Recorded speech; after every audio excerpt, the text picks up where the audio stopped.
offensively. Look at the job Kyrie Irving did tonight. Kevin Durant, again, big numbers. James Harden, to me, still has to get a little bit more involved in terms of shooting the ball. It's not about what they do offensively. Bam Adebayo, once again, huge performance. But this was a Miami team, 81 points last night. Tonight, 124. And you have to think Kyrie Irving's thinking about this, Frank. It has to be eating at him a little bit that they didn't have a win with him back in the lineup. And you had to sense that in that fourth quarter, he was showing out to get the win tonight. Yeah, and I think that probably had a lot to do also with that Instagram post that he had today. Exactly. And it's not about Instagram posts. It's not about any battle with the media or the fans. It's about the fight on the court. And tonight, Kyrie Irving was outstanding, especially in that fourth quarter. When the Nets need it, you have a big win, you have a big lead against a depleted team.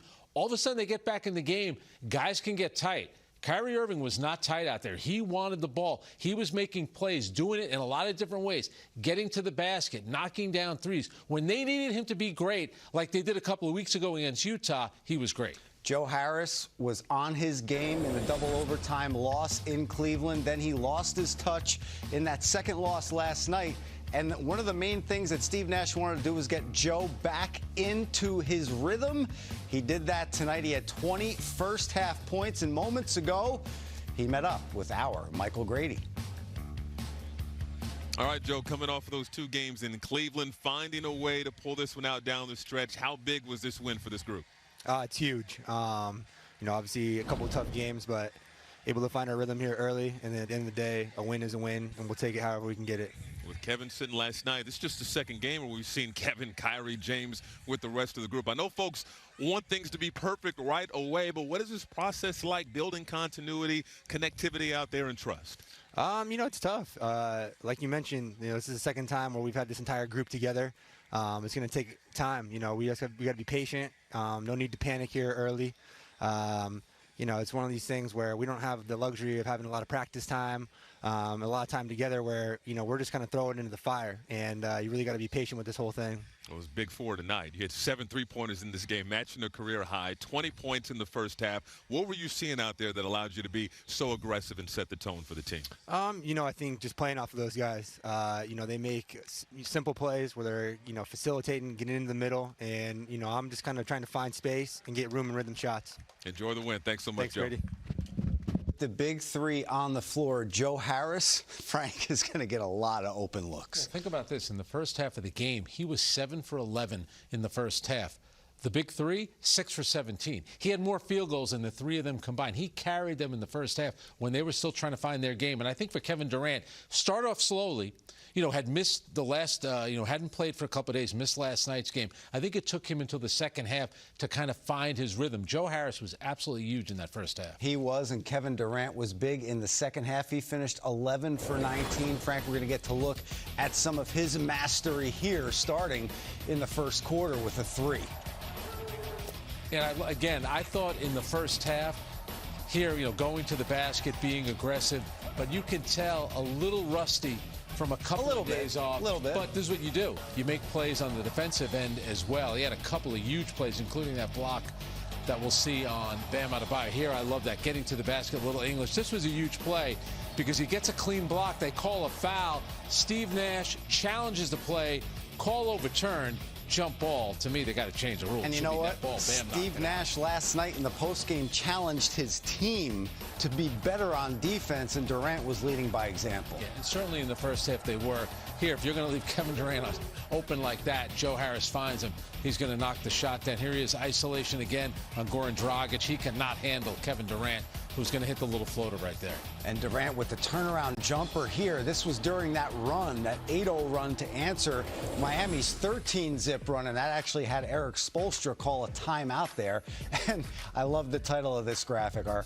Our people, Sam Hickey back there in graphics, tremendous. Stuck on automatic. Season notes, 25 or more in the last 12 games, 20-plus points in all 13 games, and 30-plus in 5 straight home games. That's second at all time to do that, Mike Newland as well. So he was a little rusty to start off this game, but he really picked it up in the second half. In the pregame, we were talking about where do you think his game is right now, and did we think he's a lot more advanced than we thought he would be? And to me, the answer is absolutely. And I think what we're seeing, everyone knows that Kevin Durant is a great player. But now that he's in a Brooklyn uniform and we're watching him every game, you just see how good he is. Even on nights when you're thinking, all right, it's going to be an average game for him, he still puts up monster numbers. The guy is just an elite scorer.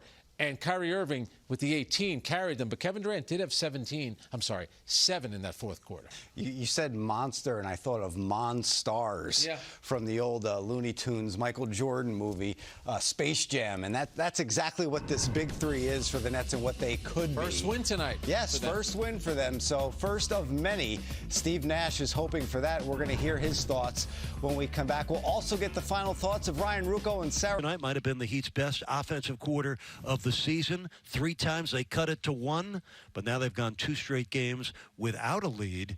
It took Brooklyn a lot. Kyrie Irving was sensational for Brooklyn in that fourth quarter. Yeah, it was an amazing back-and-forth heavyweight match. I was so impressed with Miami's resilience. They kept coming and making plays. Let's look at Kyrie Irving and what he was doing. And I mean, he really was the difference for Brooklyn, I thought, making some really big shots and some tough ones at that. And 18 points alone in the fourth quarter, mixing it up with the threes, getting inside with the runner. This another big triple outside. This little floater on the baseline from about 6 feet with a hand in his grill was super impressive as well. I mean, he just has such an offensive repertoire, a very special player, the way he can finish and close. 28 points for Irving. You saw the 18 in the fourth quarter. He did it on 6 for 7 shooting. Brooklyn tonight shot 54% with 19 threes. John, let's talk about Bam Adebayo.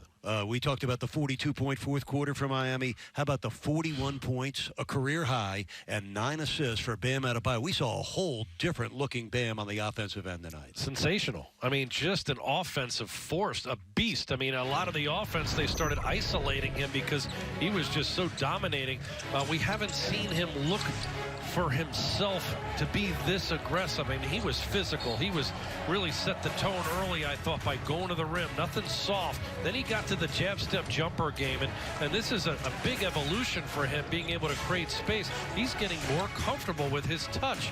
And this is the Bam we know who really sets good screens and then rolls to the basket, is able to finish with the athleticism, great hands and catch radius, corral that one in and finish.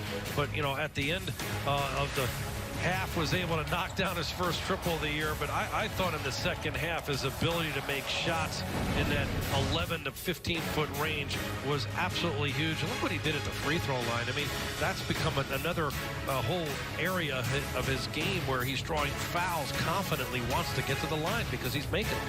First 40-point game for a Heat player since Dwayne Wade scored 40 against the Pistons in March of 2015. That was worth waiting for. Won't be the last time Bam erupts like that. John, the frustrating thing for Miami tonight, a season low, 8 turnovers. Their previous low was 9 in a loss to Boston. So go figure.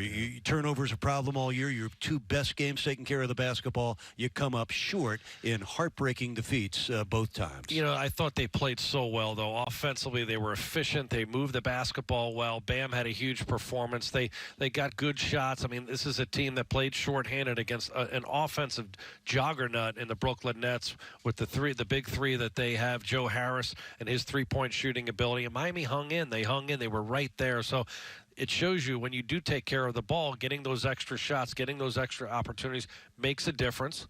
And then when you don't turn the ball over, you don't allow them to run out and get the easy layups. I thought that really made a difference, too. So it kept Miami in a game against a very talented team. As we send it upstairs, our final thought for the night, we'll let Jackson, Ron Rothstein comment on this. You're 15 games into the season, Miami. You're 3 games under the 500 mark. I would be preaching patience right now because Miami still missing so many important players like Jimmy Butler and Tyler Hero and Avery Bradley and Myers Leonard. John, it's a shorter season than most, of 72 games, but still a lot of basketball left and plenty of time for the Heat to get this straightened out. Totally agree. And the players you're mentioning are key guys who handle handle the basketball and make decisions, score the ball, and are really some of the top initiators of particularly the offensive game. So that will help Miami when they come back and get integrated in the lineup.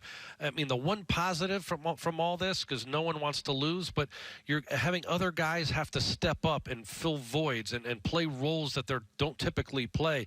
You know, Bam having to score like this is making him a better player in the long run. You know, no one wants to lose, but this is making him a better player. When those guys come back, you know, there's just more weaponry and more confidence from the group that's here. Well, we get these same two teams that served up this game again on Monday night, and we get these same two guys after every game, and we're awfully thankful for that. Take it away, Jackson Ron. Gentlemen, enjoy your championship Sunday. We'll see you on Monday.